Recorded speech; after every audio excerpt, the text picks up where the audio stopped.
नमस्कार, महाराष्ट्र गौरव न्यूजमध्ये आपलं सर्वांचं स्वागत आहे। मी आशिष कावळे आज आलेलो आहे दिव्यामध्ये खर्डी गावा येथील।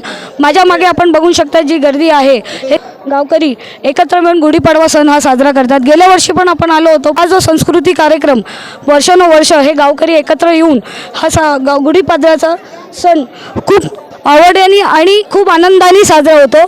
प्रत्येक जण ह्या सहभागी होऊन उत्साहाने गुढीपाडवा हा सण साजरा होतो। सर्वप्रथम सर्व नागरिकांना गुढीपाडव्याच्या हार्दिक शुभेच्छा। आणि तसेच हा सण हा मी पारंपरिक आणि सर्व एकोप्याने मनमिळाने करत असतो। हे कार्यक्रम हा आपली संस्कृती आणि संस्कृती जपणं हे आपलं कर्तव्य आहे। ॲक्च्युली संस्कृती आजच्या मुलांना काय ते कळत नाही, पण संस्कृती कशी असते की पाडवा कसा साजरा केला जातो।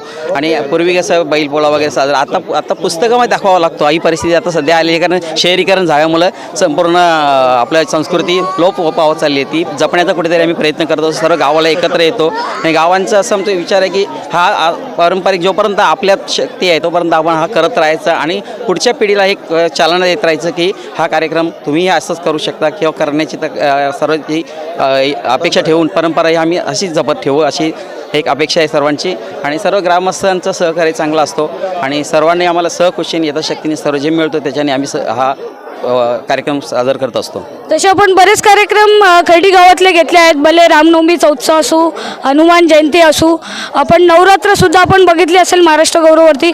खूप प्रथम हे सुंदर उत्कृष्टपणे सगळे गावकरी मिळून हा सण साजरा करतात। हे खूप वैशिष्ट्य आहे की फार कमी जागी आपण बघू शकतो गावातली लोक एकत्र होऊन, आता कदाचित ते संस्कृती दिसत नसेल पण ह्यांनी ही संस्कृती जपून ठेवली आहे आणि सगळे गावकरी एकत्र होऊन हा सण साजरा करत आहेत। धन्यवाद।